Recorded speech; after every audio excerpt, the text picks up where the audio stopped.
am back with my FMS 112 scale Land Rover Series 2s. And you guys have seen this yellow one on my channel many times before, but this blue one, it's my first time showing it off on the channel. You can see it's had some paint work done to it and some custom decals made. But mechanically, this thing is a fully stock FMS 12 scale Land Rover. And what I really wanted to focus on this video is how to really upgrade these trucks to improve the driving performance of them, as well as get them to drive in a more realistic manner. FMS themselves don't really offer any aftermarket or upgrade parts for these things. The 12 scale line of FMS vehicles are mainly focused on the scale detail aspect of the model rather than the actual RC aspect. Think of it more as a very detailed scale model that just happens to have RC functionality built into it, which is why you get stuff like full lights, metal grille, opening hood, windshield that folds down, different roof configurations, tailgate folds down. Even the seats are upholstered and padded, and the doors open, which is very cool. The chassis is even very realistic in its construction and layout. And on top of that, rubber mud flaps are included. Steering wheel even moves, and on top of everything, they even opted to give this thing leaf spring suspension, which is very accurate for a real Series 2. And no other brand offers a mass production RC car with leaf springs at this scale, so it's something very unique and something I really appreciate because leaf spring trucks are very fun, in my opinion, and just gives a more of a rugged impression in my head. But with that all said, they don't really offer any aftermarket parts, but there are ways to upgrade these trucks to improve that performance and drivability. Before we talked about the upgrades, I wanted to kind of show around this blue one real quick, just because I've never shown it on the channel before. This is the blue one that's offered by FMS. Originally, there were 3 colors offered: green, blue, and yellow. Blue and yellow are gloss, and green was matte. Though, on a side note, it does seem like the green one has been discontinued for some reason. FMS doesn't seem to offer it anymore. So, the only way you're going to get a matte painted 12 scale Land Rover is if you do it yourself, and that's kind of what I've done here. This truck started out gloss like my yellow one, but I think the matte clear on this truck gives it a nice weathered look, kind of adds a little bit scale accuracy for the age of the truck. And that was kind of a happy little accident because the main reason I did that was because when I made this decal with my Cricut and applied it with my transfer tape, the transfer tape left a lot of residue behind on the decal, and I could not get the sticky residue to come off, so I decided I was just going to spray it with some clear. So I wanted to spray it real quick with some clear to kind of cover up that sticky residue. But the clear I shot happened to be matte, so I just ended up spraying the whole thing matte, and it turned out pretty well, I think. These decals also cut out really well, which I'm very happy with. Even cut out a very small one for the back. And if you're wondering what Blaha is, it's a little stuffed plushy shark from IKEA that the transgender community has co-opted as kind of a mascot. Mainly because the colors on the plushie is very similar to the colors on the pride flag, transgender pride flag, and also because it's kind of cute. And so I thought I would do a little mini project on the last day of Pride Month and make these decals. And overall, I think it turned out really well. The blue of the truck matches the theme really well as well. The only thing we need is a little pink detail somewhere, and it'll be the full transgender pride flag colors. So I thought it was really cute. So you can see the decal on this side, decal on the other side. The number on the side here is a reference to something personal in my life. So adds a little personal flair. I added the silver trimming, painted that on as well, like the yellow one. But unlike the yellow one, sorry about all the shaking, my cat is aggressively rubbing up against the camera. Unlike my yellow one, I've painted the bumper as well as the bed and tailgate matte black, which I think looks much better than the body color. I always thought something felt missing back here and also just kind of back here. So this looks a lot better, I think, and really makes the rear end of this truck pop. So that's something I'll probably do with this truck, especially since this has a more exposed bed. Other than that, the only other change I've made is adding the spare tire to the front, which is technically the only upgrade I've done up here. I've added some weights under the spare tire, so it adds a little bit of forward weight bias, which is cool. But like I said, functionally and mechanically, this is a fully stock truck. So with that said, let's get on right into the upgrades.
With the upgrades, I wanted to focus on three major categories. The first is power. And to put all that new power down, you need decent suspension. So the second would be suspension. And now that you're putting all that power to the ground, you need a more durable driveline. So the third is driveline durability. So the first thing that was painfully clear to me when I started driving these trucks is that even though they have a 2-speed transmission, even in the high-speed gear, the truck is very slow. And once it's in that high gear, it has almost no torque to really get you over any like obstacles. So if you are driving in that trail gear actually on the trail and it's not a perfectly flat trail, it will become a very jerky ride, which I didn't really appreciate.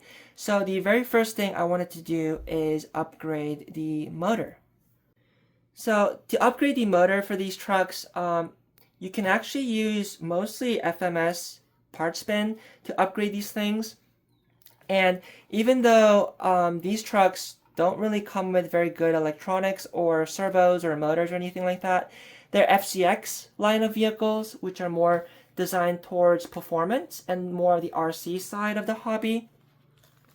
They actually come with pretty decent stuff. So the motor we're going to be putting in this actually comes off of the FMS FCX 18. This particular one is off of the K10, but both of the FCX 18s actually use the same thing. And this says Power Dash. It's the same size 180 motor. It's just more powerful and faster, more torque, more RPMs, just an overall better motor.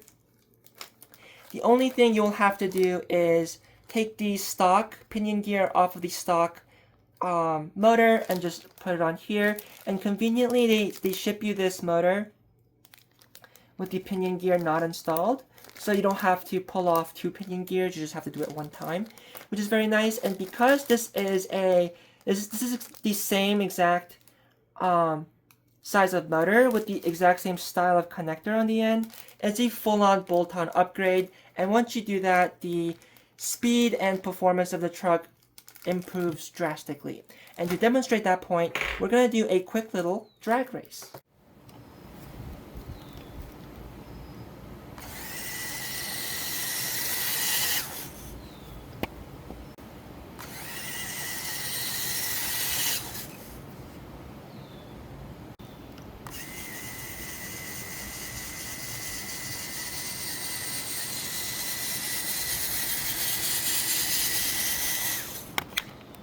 The second category on the upgrades is the suspension.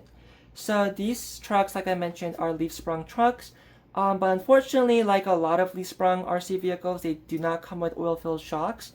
Even in 10 scale, a lot of times they won't include oil-filled shocks with leaf-sprung vehicles. I don't know why they do that, because it's not like it doesn't need shocks anymore. It still does, because you can see how bouncy this thing is compared to this one.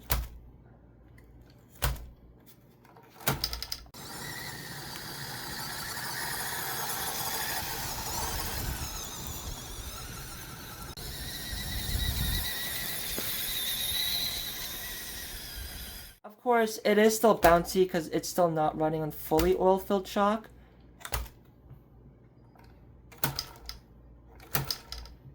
But it's nowhere near the pogo stick levels of this stock one.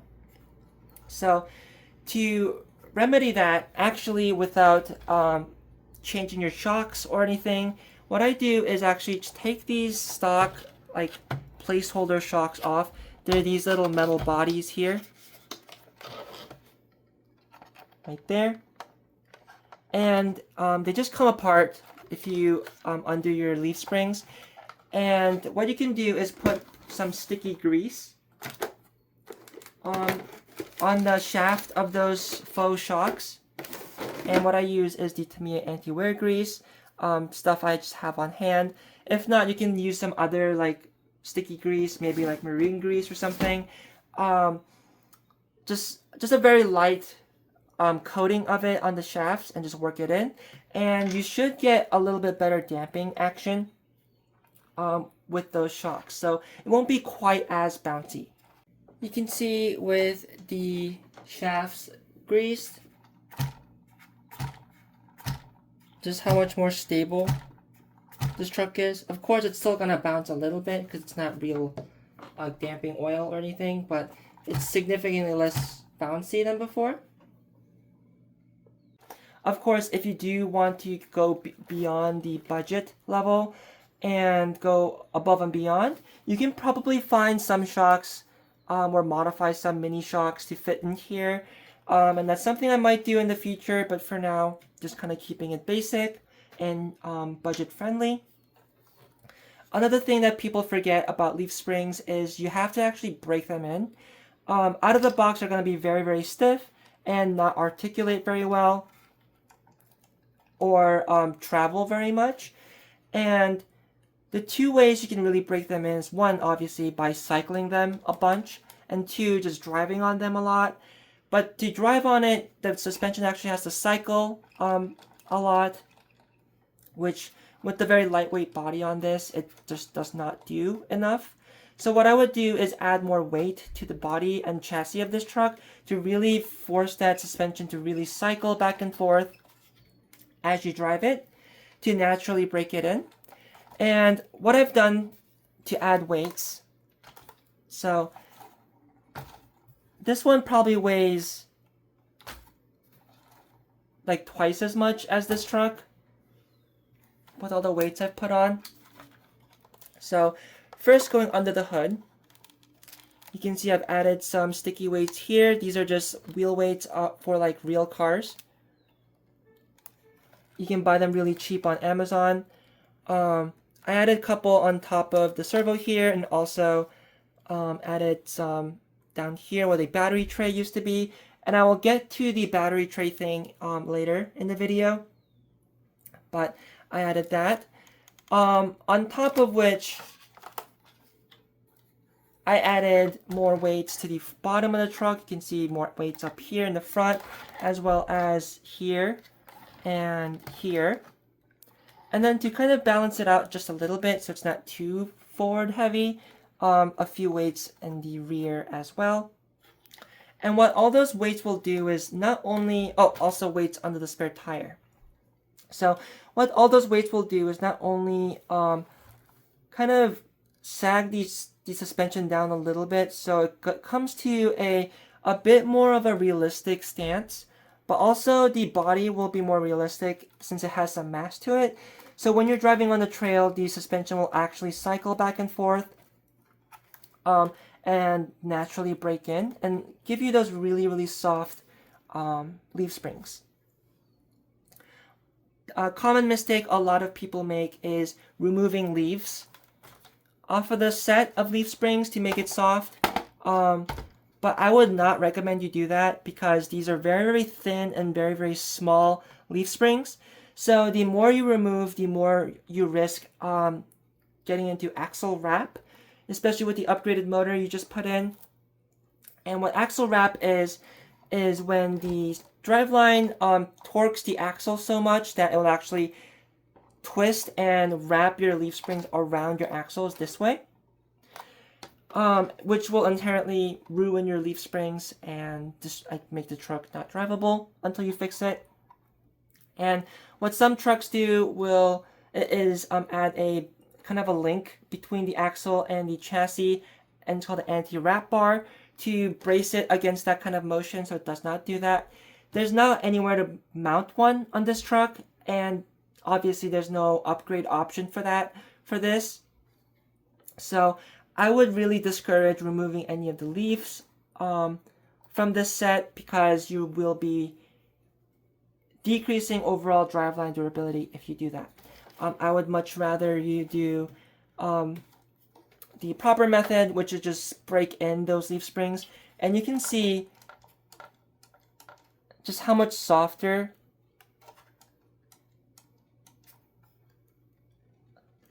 the springs on the yellow one are, and they're the exact same springs. The only difference is this one has many, many miles on it, and these are pretty much unused. Another step to take in freeing up that suspension and allowing it to cycle more and break in has to do with the leaf shackles. Here and here, there's a screw holding the leaf spring in. And out of the box, they are done way too tight, so you want to back them out just slightly, just enough for the shackles to actually allow the spring to move around that screw and not bind it. That will also loosen up your suspension and soften it up as well. A very important but very simple and free step to take for your suspension. Another thing you may want to look into for the suspension is to give the truck a lift. You can see with these stock tires, it has pretty decent clearance under here, but with these aftermarket tires, the truck sits slightly lower, even though the suspension is at the same height, like adjustments wise. but because of the heavier body, it sags the suspension down, and then with the softer tires, it reduces some of that tire height, even though the diameter of these two tires are pretty much the same. You're going to lose some ground clearance.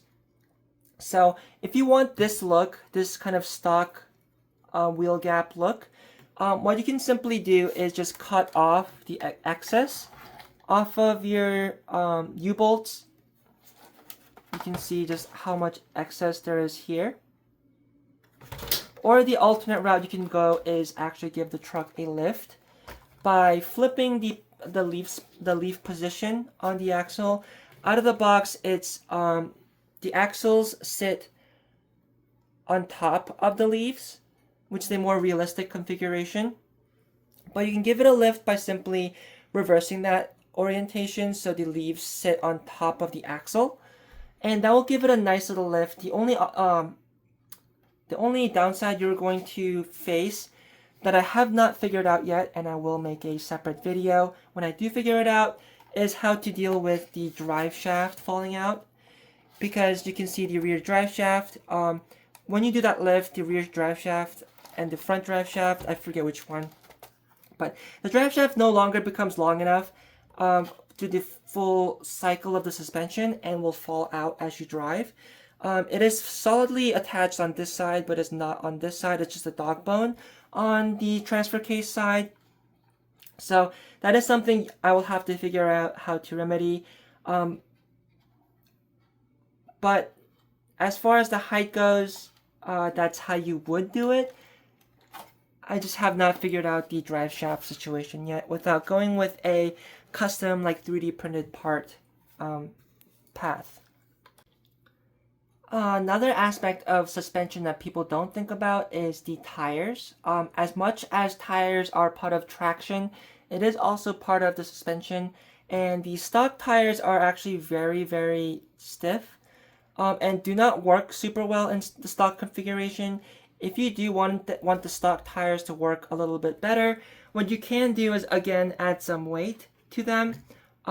Thankfully, they are beadlock wheels, so you can take these apart, and in the inner bead ring, you can add some weight. What I use is like golf weight tape, like this, and just wrap that around the ring of the beadlocks.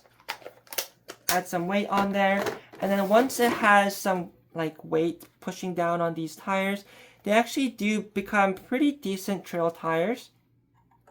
And you can see just how much I've used these particular ones off the yellow one. They're almost getting close to being bald. And then another thing with these, similar to the leaf springs, is once you break them in, the traction will improve also. So you just have to use them more for the traction to improve. But that still doesn't fully get rid of the stiffness problem, because these are very low profile tires, and even though the tires have a little bit of give to them, there's not a lot of travel in that sidewall. So what you would want to do is add aftermarket tires like this, which are significantly softer, have more sidewall, and are stickier overall. So that would improve your suspension by soaking up, by being the initial contact in the suspension of soaking up those bumps, while also obviously increasing traction. The only problem is the stock setup is a pin setup, not a hex setup. So you will have to provide your own hexes. I have an upgrade video on how I managed to do that and what parts I used. I'll put it in the description, and maybe if I can figure out how to do the ribbon thing up here, I'll do that as well. But the TLDR to that is basically you use any FCX 24M or SCX 24 size wheel hexes, because these are very small pins, and modify those. You can get them to fit. One thing I did not mention in my little upgrade video is, depending on what wheels you use, you may end up with some like binding in the front with the axles. So what you can do is just simply add some shims, just little washers between the wheel and the hex, and that'll space it out just enough for you to get that clearance while still being able to fully tighten down that nut.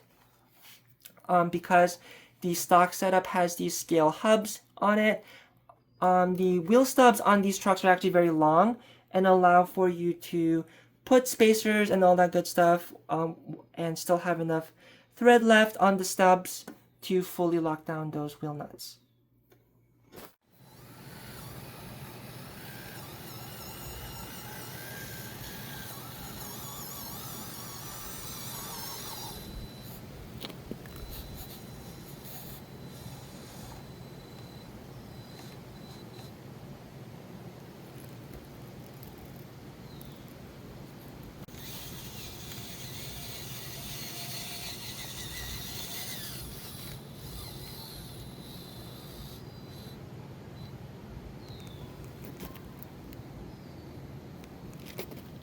Now we have power, now we have the suspension sorted. The next thing to do is shore up some of the driveline.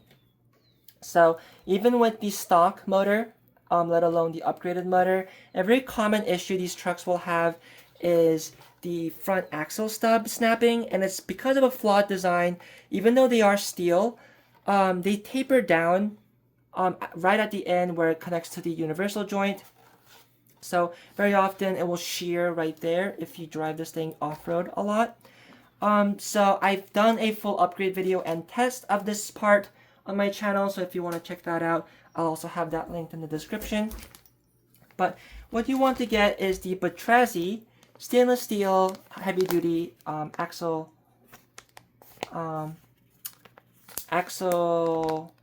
shafts. And this is the only aftermarket upgrade that's actually available for the 12 scale line of vehicles. And it's nice that Batrasi has identified this problem as well and made a solution for it. So I'm really hoping they come out with more upgrades for this truck. But for now, as of recording, this is the only upgrade available. But thankfully, it's a very useful and very good upgrade. Very easy install. Again, you can see my review video for this part for the installation instructions. And it's only like $5 also, very cheap. And that will pretty much make those front axle stubs invincible. And the next thing you're really going to have to worry about at that point is your transmission. Because the transmission, even though it is a metal gear transmission and the gears themselves aren't super expensive, of course, not every hobby shop is going to carry those parts. And it's a lot more annoying to replace those. And because the gears are very small, they are and have no slipper clutch, they are more prone to damage like that. So it can be argued that the stub axles act like a fuse for the transmission. But if you're confident enough that you will drive carefully, then maybe it's a upgrade that's worth doing. Because these stub axles are actually so weak, even in normal driving conditions, not even binding, just normal driving conditions, they will shear. And that can get very annoying very quickly. So having those stainless steel axle shafts will be beneficial even if you're just doing trail driving with these. You can see the hood is fully closed on both. But for this one, if I stick a battery in it,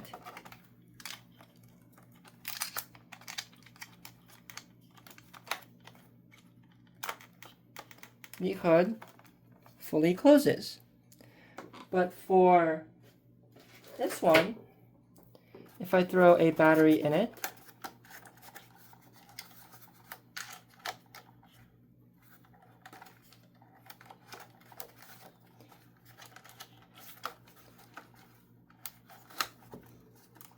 the hood does not fully close. You can see on this side with the battery, it is lifting up, and no matter how hard I press, it's not going to shut all the way. And that is because this battery tray is a carryover from the other 12 scale vehicles, and because of the shape, the rounded shape of this hood, it simply just is not enough room for that battery. So what I did on this yellow one is simply just cut out that battery tray entirely and just place the battery on top of this servo here. As you can see. And that allows for a little more clearance and allows that hood to shut completely. What cutting out that battery tray will also allow you to do is just shove more weights in the engine bay. So the engine bay has the appropriate scale mass for what would be an engine under there.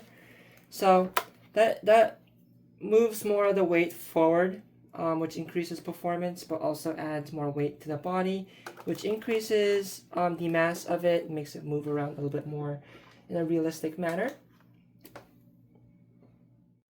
I really love these little Land Rovers, and it's a model that I hope FMS continues to offer and maybe even innovate on, to give us this scale and licensed, detailed Land Rover Series 2 in fully RTR form for a very affordable price is unheard of in the hobby. The only other licensed Series 2 that's mass produced to some extent that I know of is the Boom Racing 10 scale kit that costs like $750, and not everyone has the money or time to spend on a kit like that. So very cool of FMS to offer this thing, and coming in RTR and also coming in the smaller 12 scale makes it very easy to carry around, really just pick up real quick. The battery doesn't take that long to charge. So these trucks actually get a lot more frequent use than my 10 scale vehicles do, because I don't really have to make a day of driving those. I can just pick them up after a day at the office and just take them for a quick walk. And any little terrain can be a nice little adventure with these things, so I absolutely love them. And on top of the scale detail and all the functionality, the fact that it's fully hobby grade and can be fully repaired, and with a little bit of parts bin diving and a little bit of creativity like I showed, these can be upgraded. I think it makes a very cool RC model and one of the favorites in my collection, especially as a Land Rover fan. So if you enjoy these trucks as much as me and enjoy driving these trucks as much as me, hopefully this video was informative for you, and I hope you enjoyed the video and found it entertaining. And as always, I hope everyone has a great day and have fun with RC.